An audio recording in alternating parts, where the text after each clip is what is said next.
Tarata November kalo tile 3 san 2020 an minnu sɔgɔlen b'an na an ka foli b'aw ye fo aw sigiyɔrɔ la. Faransi sɔrdasiko minisiri tun bɛ taama na an ka jamana kɔnɔ kunun ni aw ka kunnafoni di kɛnɛ sigilen.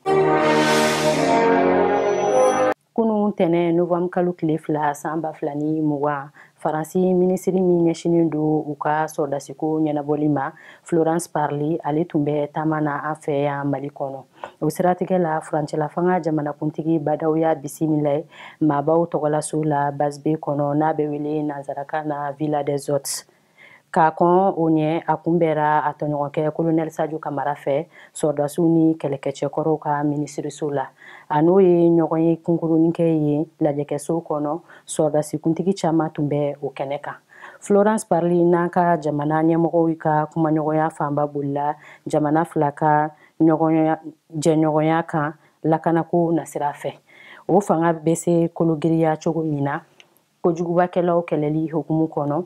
O siratigɛ la minisiri Parly y'a jira ko Faransi labɛnnen don a seko dajirali bɛɛ la ka Mali kɔnkɔrɔma don furancɛla fanga in kɔnɔ. A y'an ka faamaw hakili lajigi fana Alger bɛnkan sɛbɛn waleyali la k'o ye Faransi haminakoba ye. Sikaso ni Buguni ani Bamako kuranko baaraw daminɛra. Kuranpoto turuli ka kuran sama ka bɔ Sikaso ka tɛmɛ Buguni Sanankɔrɔba ka se Bamako o baaraw daminɛni lajɛ kɛra Sido tɛnɛ Octobre kalo tile 26 san 2020. A ɲɛmɔgɔya tun bɛ dugujukɔrɔfɛnw yelenko ani kuranko minisiri Lamine Sédou Traoré bolo. Jamana lasigiden Anjeni Kumar, Buguni gouverneur Banya Mamadou Djité, Sido commune maire Kalilu Samake ka fara dugumɔgɔ caman wɛrɛ kan olu tun b'a kɛnɛ kan. Projet min ye kuran samani ye ka bɔ Ghana jamana kan ka don Burkina Faso ni Mali kɔnɔ o baara dɔ ye Sikaso Buguni Sanankɔrɔba Bamako ta in ye. Mali ni Korowari sɔgɔli ɲɔgɔn na kuranko la o baaraw dakun filanan don. A musaka mun bɛ ka surun sefa wari miliyari 90 na Mali gouvernement bɛna min di. Jamana banki mun bɛ wele Anglɛkan na Exim Bank ani CEDEAO ka yiriwali banki bɛ dɔ juru don Mali la o wari hakɛ kɔfɔlen dafali la. Dugu 92 ɲɔgɔnna bɛna kuran sɔrɔ Korowari dancɛ ni Bamako cɛ goudron furuw fɛ ka da projet waleyali kan. Dugu 62 b'o la minnu bɛ Sikaso ni Buguni maraw kɔnɔ a tɔ 30 bɛ Kulikoro mara kɔnɔ. Minisiri Lamine Sédou Traoré ka fɔ la kuran ni ji samani sɔrɔli sigidalamɔgɔw fɛ o ye furancɛla fanga haminakoba ye walasa ka yɛlɛma ɲuman don dugubaw ni wulakɔnɔ dugumɔgɔw dabolo la. O la cakɛda minnu garisɛgɛ donna baaraw kɛli la minisiri y'a ɲini u fɛ sarati min dira u ma k'u jilaja k'o labato. Dalilu si tɛna to dɔ ka fara o sarati dalenw kan. Sabula ni baaraw kuncɛra dɔrɔn kurandi gurupuw b'a la ka kuran di yɔrɔ yɔrɔ la furancɛ in na o bɛɛ ka baara bɛɛ jɔ. Wa projet waleyali hukumu kɔnɔ degun mana se mɔgɔ o mɔgɔ ma gouvernement b'a jɔ n'o tiɲɛni nɔ kumafalen dili ye.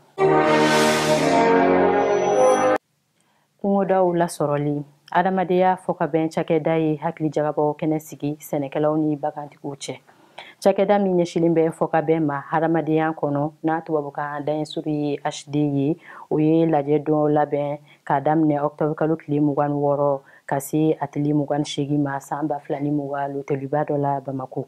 A kun tun ye ka hakili jagabɔ kɛnɛ sigi bagan maralaw ni sɛnɛkɛlaw cɛ yɛlɛma ɲuman doni na baara ninnu cogoya sariyakow la. Fɔkɔn ɲɔgɔnkɔ kunbɛnni an'u dalasa waleyali don dɔ kungodaw lasɔrɔli hukumu kɔnɔ bagantigiw fɛ ani yiriwali tɛmɛsira doni b'a la. Tile damadɔ lajɛ in bilala hukumu min na o de ye fɔkabɛn ye bagantigiw ni forotigiw cɛ Sahel kungo kɔnɔ. O musaka bɔba kɛra nansarajɛkulu ye ni Danemark ni Hollande ka dɛmɛ ye. Projet min don a laɲinilen ye sariya jɔnjɔn tali ye ka nɔgɔya don bagantigiw ni forotigiw cɛ fɔɲɔgɔnkɔw la. A bɛ san caman bɔ sa fɔɲɔgɔnkɔ damatɛmɛnen don Sahel kungo kɔnɔ.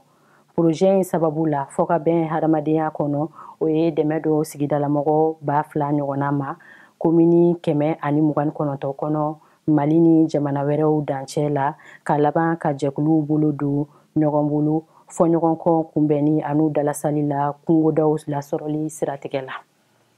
Tile 3 lajɛ in kuncɛ li kɛnɛ ɲɛmɔgɔya tun bɛ fɔ ka bɛn minisiriso secrétaire général Ag Ikan bolo araba octobre kalo tile 28 san 2020 dugukoloko minisiriso ka ciden ani jamana fɔ ka bɛnna ka ciden kɛrɛnkɛrɛnnen olu tun b'a kɛnɛ kan.